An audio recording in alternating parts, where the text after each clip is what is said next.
चलो नमस्ते बाल मित्रों। હવે આપણે આજે 14.5 શીખવાનું છે। પ્રકરણ આપણું ઈ જ છે 14મું પ્રકરણ ભાગ 3 અને તારીખ 6/4/21। આજે આપણો અહીંયા આ પ્રકરણ પૂરું થશે એટલે તમે રાજી થઈ ગયા। આ પ્રકરણ પૂરું થશે એની સાથે સાથે આપણો કોર્સ પણ પૂરો થઈ જશે।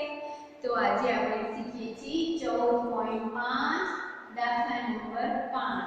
14.5 નો દાખલા નંબર 5 6.1 સેન્ટીમીટર લંબાઈનો PQ જેનો વ્યાસ છે તેવો વર્તુળ દોરો।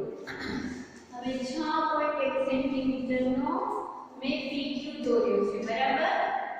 6.1 સેન્ટીમીટરનો મેં PQ દોર્યો છે। હવે તમને શું કરવાનું છે? 6.1 સેન્ટીમીટરનો PQ દોરો। PQ ને લંબ દ્વિભાજક XY દોરો। PQ નો લંબ દ્વિભાજક XY દોરવાનો છે।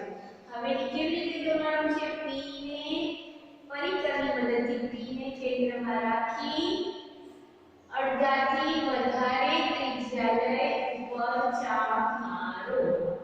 એવી જ રીતે Q ને કેન્દ્રમાં રાખી અડધાથી વધારે ઈ જ માપથી નીચે ચાપ મારો। ઉપર ચેપ મારી છે એવી રીતે નીચે જાઓ, બરાબર। હવે Q ને કેન્દ્રમાં રાખી અડધાથી વધારે ત્રિજ્યા લઈ ઉપર ચાપ મારો, ઈ જ માપથી નીચે ચાપ મારો, બરાબર। ચાપ પાસે x અને y નામ આપો અને ઈ રેખા O બિંદુમાંથી પસાર થાય, બિંદુ O નામ આપો। પછી O બિંદુને પરિકરની મદદથી વર્તુળ દોરો। હવે રચનાના મુદ્દા સમજાવું છું, મેં લખ્યા છે પ્રમાણે। 6.1 સેન્ટીમીટરનો PQ દોરો। સેકન્ડ પોઈન્ટ, PQ નો લંબ દ્વિભાજક XY દોરો। PQ નો લંબ દ્વિભાજક XY દોરો। કેમ દોરવો એ મેં તમને સમજાવ્યું છે। O બિંદુમાં છેદે છે O બિંદુમાં। નેક્સ્ટ પોઈન્ટ, OP અથવા OQ જેટલી ત્રિજ્યા લઈ વર્તુળ દોરો।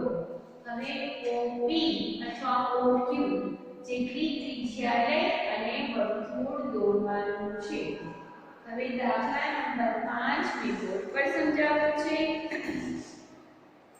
દાખલા નંબર 6 અને 7 તમે HW માં કરશો। હવે દાખલા નંબર 8 માં આવી જાઓ। 4 સેન્ટીમીટર ત્રિજ્યાવાળું વર્તુળ દોરો। તેની કોઈ પણ બે જીવા દોરો। આ બંને જીવાને લંબ દ્વિભાજકની રચના કરો। તે બંને પરસ્પર ક્યાં છેદે છે? જુઓ, 4 સેન્ટીમીટર વાળું વર્તુળ દોરવાનું છે। આ મેં 4 સેન્ટીમીટર વાળું વર્તુળ દોર્યું છે।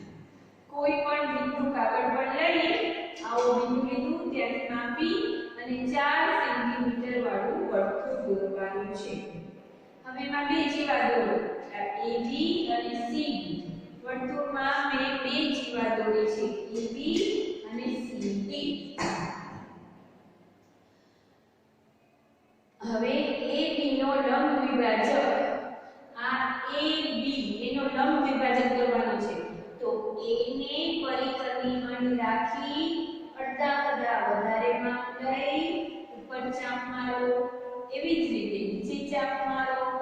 હવે B ને પરિકરની અણી રાખી અડધા કરતા વધારે માપ લઈ અહીંયા ચાપ મારો અને એવી જ રીતે નીચે ચાપ મારો અને એને O બિંદુમાં છેદે છે તેવી રીતે લીટી દોરો, A અને O, બરાબર।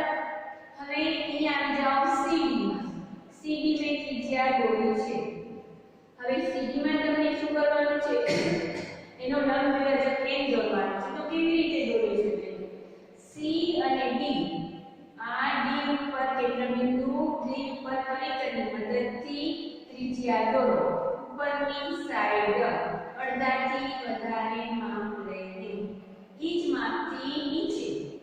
હવે C ઉપર પરિકરની અણી રાખો અડધાથી વધારે માપ લઈને ઉપર અને નીચે ચાપ મારો। ઈ ચાપને તમે જોઈન્ટ કરી નાખો, છેદે છે ત્યાં, તો એને નામ આપો M, બરાબર। ચલો હવે તમને રચનાના મુદ્દા સમજાવી દઉં. કાગળ પર O બિંદુ લઈને 4 સેન્ટીમીટર વાળું વર્તુળ દોરો. O બિંદુ લઈ અને 4 સેન્ટીમીટર વાળું વર્તુળ દોર્યું. બે જીવા દોરો. AB અને CD બે જીવા દોરી. હવે AB નો લંબ દ્વિભાજક L છે. આ AB નો લંબ દ્વિભાજક L છે. આ L કેમ દોરવાનું છે મેં તમને સમજાવ્યું. પરિકરની મદદથી A નું અડધા કરતા વધારે માપ લઈ ચાપ મારો. એવી રીતે નીચે ચાપ મારો. B માં પણ અડધા કરતા વધારે માપ લઈ ઉપર ચાપ મારો, નીચે ચાપ મારો. બરાબર. અને CD નો લંબ દ્વિભાજક M છે. આ CD AB માં જેમ સમજાવો એમ જ CD માં છેદન પરિકરની મદદથી ચાપ મારી અને લંબ દોરો. તો વર્તુળનો કેન્દ્ર O માં છેદે છે. બંને વર્તુળના કેન્દ્ર O માં છેદે છે. હવે દાખલા નંબર 9. દાખલા નંબર 9 તમારા પુસ્તકમાં છે. ચલો પહેલા હું રકમ વાંચું છું. O શિરોબિંદુ વાળો કોઈ પણ ખૂણો દોરો. તેના એક કિરણ ભુજ પર બિંદુ A લો અને બીજા કિરણ ભુજ પર બિંદુ B લો. કિરણ O પર કિરણ A લીધું અને બીજા પર B લીધું. જેથી OA ને OB થાય. હવે OA અને OB થયા. બરાબર. પછી OA અને OB ના લંબ દ્વિભાજક દોરો જે બંને P માં છે. એટલે PA બરાબર PB થાય. ચલો જેમ મેં દોર્યું છે તમને બધું સમજાવું છું. રચનાના મુદ્દા પણ લખેલા છે. કાગળ પર O બિંદુ લો. આ બે O બિંદુ લીધું. O શિરોબિંદુ ધરાવતો ખૂણો MON ગમે તે માપનો રચો. હવે આ O શિરોબિંદુ ધરાવતો ખૂણો MON ગમે તે માપનો રચો. બરાબર. હવે આપણે રચી દઈએ. હવે OM પર બિંદુ A લો. આ O ને M પર બિંદુ A લો. બરાબર. અડધાથી જરાક વધારે છે. એવી જ રીતે ON પર બિંદુ B લો. O અને M પર બિંદુ B લો. બરાબર. હવે તેને પરિકરની મદદથી આપણે ચાપ વડે છેદી નાખ્યું છે. હવે O અને નો લંબ દ્વિભાજક રચો. O અને A નો લંબ દ્વિભાજક રચો. તો તમને કેવી રીતે રચવાનું છે? O અને A. E ને થી ત્યાંથી માપ લઈ અને ઉપર છેદવાનું છે અને એવી જ રીતે નીચે ચાપ મારવાનું છે. O ને A નો લંબ દ્વિભાજક રચો ને OB નો લંબ દ્વિભાજક M રચો. હવે O ને B નો લંબ દ્વિભાજક રચો. તો O ને B ના માપથી વધારે ત્રિજ્યા લઈ અને ઉપર ચાપ મારો અને નીચે ચાપ મારો. બરાબર. રચો. અને OB નો લંબ દ્વિભાજક M રચો ને L અને M પરસ્પર છેદે છે. હવે આ L અને આ M એ બે પરસ્પર છેદે છે. બરાબર. અહીંયા છેદે છે. ત્યાં છેદે છે. આપણે ત્યાં એના નામ છે P. પરસ્પર છેદે છે ત્યાં P નામ આપો. આમ PA અને PB બરાબર છે. હવે PA અને PB આ બંનેમાં બરાબર છે. બરાબર છે.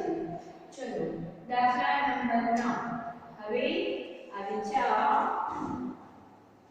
14.5 આપણું પૂરું થાય છે. હવે થોડું પુસ્તકમાં સમજાવું છું. પુસ્તકમાં આવી જાઓ.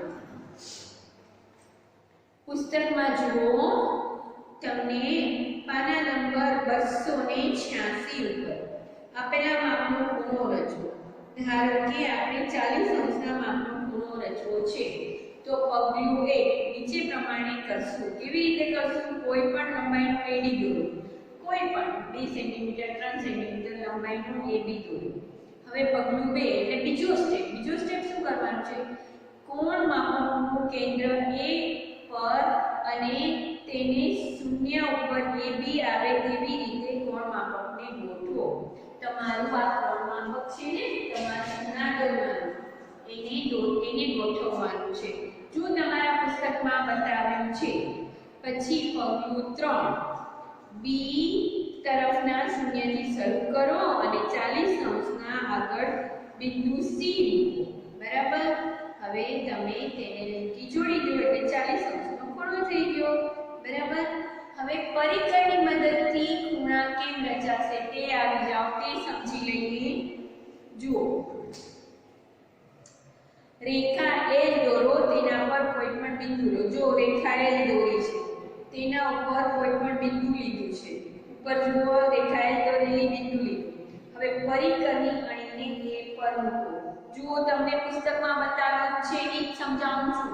પરિકરની મદદથી ખૂણા એ પર પરિકરની અણી મૂકો અને ખૂણા એ ને કિરણોને બી સી માં છેદે છે, બી અને સી માં છેદે છે, બરાબર. પછી પગલું 3. હવે તમને ક્યાં મૂકવાનું છે? પરિકરની પહોળાઈ એટલી જ રાખીને તેને પી પર મૂકો. પહેલા તમે એ પર મૂકી દઈએ, હવે એને પી પર મૂકીને છેદો, બરાબર. પછી પગલું 4. પરિકરની અણીને બી પર મૂકીને પેન્સિલ સી પર લઈ જઈને પરિકરને બીસી જેટલી છે દોરો, બીસી જેટલી કરી નાખી, બરાબર. પછી પગલું 5. પરિકરની ક્યુ પર ગોઠવો અને દોરો. અગાઉ પણ આપણે આરમાં છેદે છે. હવે આ બધા પગલાં તમે બરાબર વાંચશો એટલે તમને ઈ આવડી જશે. હવે જુઓ, નીચે આ કરો, ઈ પણ વાંચજો. પછી તમને 60 અંશના ખૂણાની રચના કરવી કેવી રીતે જોઈ બતાવું છું. પાછળ 14.6 માં આ દાખલો છે એટલે તમે આ બરાબર સમજી લો. પગલું 1. 60 અંશના ખૂણાની રચના કરવી. પગલું 1. એક ખૂણા એલ દોરો, તેના પર બિંદુ O દર્શાવો. જો ખૂણો એલ રેખા દોરી છે, બરાબર, તેના પર O બિંદુ દર્શાવ્યું છે. હવે પગલું 2. પરિકરની અણી O પર ગોઠવો. પરિકરની અણી O પર ગોઠવી છે અને અનુકૂળ ત્રિજ્યા લઈ. અનુકૂળ ત્રિજ્યા એટલે અડધા કરતા વધારે લેવાની. જુઓ તમે, અડધા કરતા વધારે ત્રિજ્યા છે, બરાબર. અનુકૂળ ત્રિજ્યા લઈ અને ક્યુ બિંદુ પર એ એમ માં છેદે. અનુકૂળ ત્રિજ્યા લઈ અને છેદવાનું છે. એવી રીતે સામેની સાઈડથી પગલું 3 જુઓ અને પછી છેદે છે ત્યાં લીટી દોરો, બરાબર. તો તમારી 60 અંશના ખૂણાની રચના થઈ ગઈ. પછી 30 અંશના ખૂણાની રચના કરવી, ઈ પણ આપ્યું છે. હવે આવી જાઓ તમે લોકો 14.6 માં. 14.6 નો દાખલા નંબર 1. 14.6 દાખલા નંબર 1, બરાબર. હવે તમે લોકો 75 અંશના માપનો ખૂણો POQ દોરો અને તેને સમમિતિની રેખા શોધો. હવે 75 અંશના માપનો ખૂણો COQ.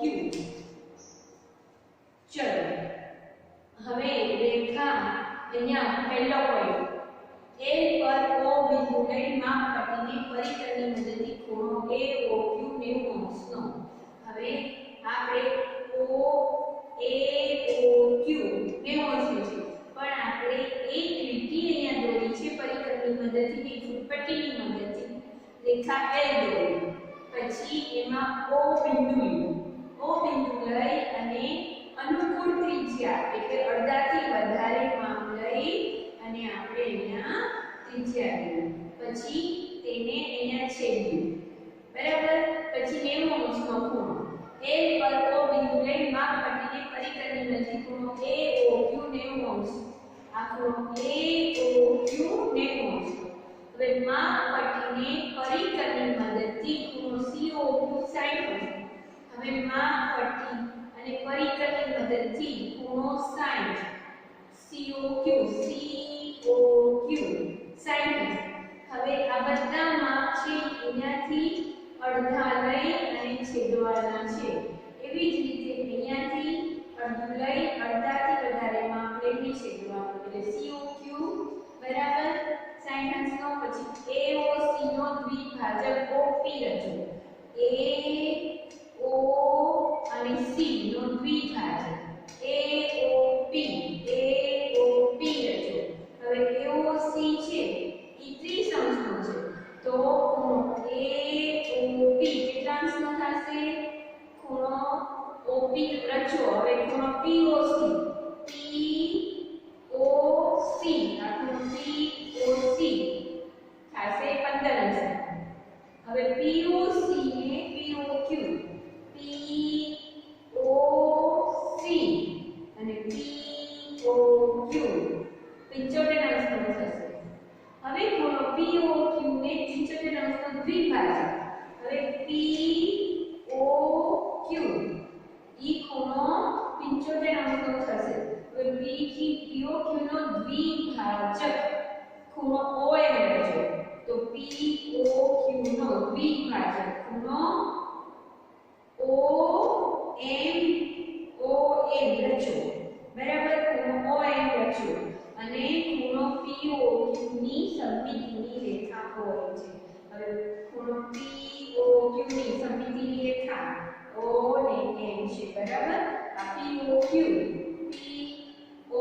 એની સમમિતિની રેખા OM છે હવે તમને લોકોને HW માં આટલું કરવાનું છે 14 પોઈન્ટ દાખલા નંબર 5 નો મેં દાખલો 5મો કર્યો છે દાખલો 6થો અને 7મો HW માં કરવાનો છે દાખલો 8મો મેં બોર્ડ ઉપર કર્યો છે દાખલો 9મો પણ બોર્ડ ઉપર કર્યો છે રચનાના મુદ્દા લખવા જરૂરી છે લખવાના છે હવે 14.6 દાખલા નંબર 1 ઈ મેં બોર્ડ ઉપર કર્યો છે હવે તમને આગળ દાખલો શીખડાવું છું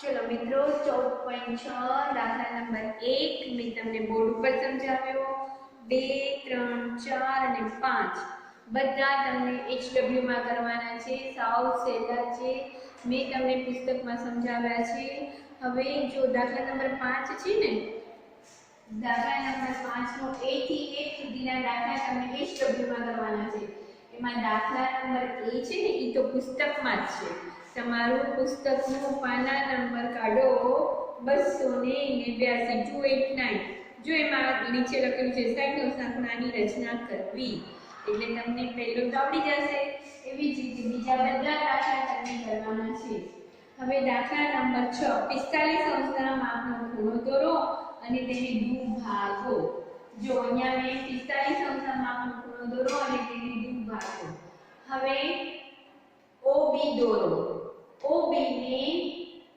પર માપ ખૂણો POB 90 અંશનો રચો હવે આ OB દોરી બરાબર હવે O ને કેન્દ્ર બિંદુ રાખી અડધાથી ઓછું માપ રચવાનું હોય ત્યારે અડધાથી ઓછું માપ લઈ અને તમે અહીંયાથી આમ દોરી નાખો વળી કની મદદથી આ છેદી અને ઉપર અહીંયાથી આમ દોરી નાખો બરાબર છેદી આવે અહીંયાથી O ને થોડું O ને કેન્દ્રમાં રાખી પરિકરની અહીંયા રાખી અને એક અહીંયાથી આ તમે દોરો બરાબર પછી તમે આને જે અહીંયા તમારું આવે છે ત્યાં પરિકરની મદદથી તમે અહીંયા માપ કરો જો સાંભળો OP ને દોરો OP પર માપ L POB આ POB 90 અંશનો રચો બરાબર આ POB 90 અંશનો રચાઈ ગયો હવે માપ ખૂણો POB નો દ્વિભાજક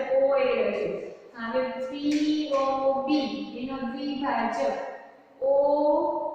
OA રચો કોઈ POB નો દ્વિભાજક OA રચો તો આ OA હવે આ OA કેમ રચવાનું છે તમને ખબર છે અહીંયાથી અડધા કરતા વધારે માપ લઈ અને અહીંયા ત્રિજ્યા એવી રીતે અહીંયાથી અડધા કરતા વધારે માપ લઈ ત્રિજ્યા અને આ OA રચાઈ ગયું બરાબર હવે OA રચો જેથી માપ ખૂણો OAOB 45 અંશનો થશે હવે આ 90 અંશનો આ છે તો ખૂણો OAB 45 અંશનો થઈ ગયો ખૂણો AOB સોરી ખૂણો AOB 45 અંશનો થઈ ગયો હવે બીજું એને દ્વિભાજક કરવાનું છે આ OAB નો દ્વિભાજક DO આપણે DO રચ્યો જો OAB ખૂણો OAB નો દ્વિભાજક OD રચ્યો તો આ OD રચ્યું,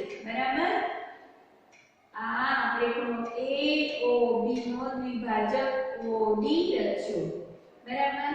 હવે ખૂણો DOB, ખૂણો DOB આ 45 અંશનો હતો, તો એના અડધા 22 ખૂણા કે દૂત્યાંશ થશે, અડધો ખૂણો.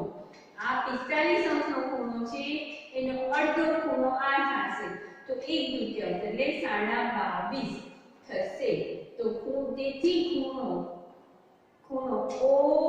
AOB એ 45 અંશનો અને ખૂણો OD તેને દુભાગે છે.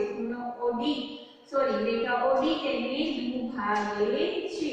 તો આ ખૂણો DOB કેટલા અંશનો થયો છે? DOB 45 અંશનો થયો છે, એનો અડધો એટલે 22.5. DOB 22 ખૂણા કે 1/2 અંશનો થયો છે. આ AOB નો અડધો ખૂણો, બરાબર. દાખલા નંબર 6 મેં બોર્ડ ઉપર કર્યો છે, રચના પણ લખી છે. હવે દાખલા નંબર 7, 8, 9 તમને HW માં કરવાના છે. તો અહીંયા તમારું દાખલા નંબર 7, 8, 9 કરશો એટલે તમારું પ્રકરણ 14 અહીંયા પૂર્ણ થાય છે અને તમારો કોર્સ પણ પૂરો થાય છે. આકૃતિ આપણે આ ચેપ્ટરમાં શું શીખ્યા? માપપટ્ટી, પરિકળ, દ્વિભાજક, કાટખૂણો વગેરે, કોણ માપ વગેરે. પછી માપપટ્ટી અને પરિકળના ઉપયોગથી રચનાઓ દોરવાની, ત્રિજ્યા, વર્તુળ, રેખાખંડ, જીવા વગેરે વસ્તુઓ આપણે શીખ્યા. પછી આપેલી લંબાઈના રેખાખંડનો દ્વિભાજક, ખૂણો દોરવો અને વિશિષ્ટ માપના ખૂણાઓ દોરવા, આ બધી વસ્તુઓ આપણે શીખ્યા. આખું પ્રકરણ તમને 14.6 સુધીનું અહીંયા આપણે પૂરું કરીએ છીએ. તમને વ્યવસ્થિત રીતે તમારી નોટમાં પૂર્ણ કરવાનું છે. તમને લોકોને આગળના પગલાં જોશો એટલે ખૂણા દોરતા આવડી જશે અને હંમેશા તમને ખૂણાનું જે તમને રેખા આપ્યો એનાથી માપથી અડધાથી વધારે માપ લઈ અને છેદવાનું હોય છે, બરાબર. બાકી પરિકરની મદદથી બરાબર છેદન ક્રિયા કરવાની હોય છે અને તમને લોકોને આ પ્રકરણ અહીંયા પૂરું થાય છે. તો વ્યવસ્થિત તમે તમારી નોટમાં પ્રકરણ પૂરું કરી લેશો.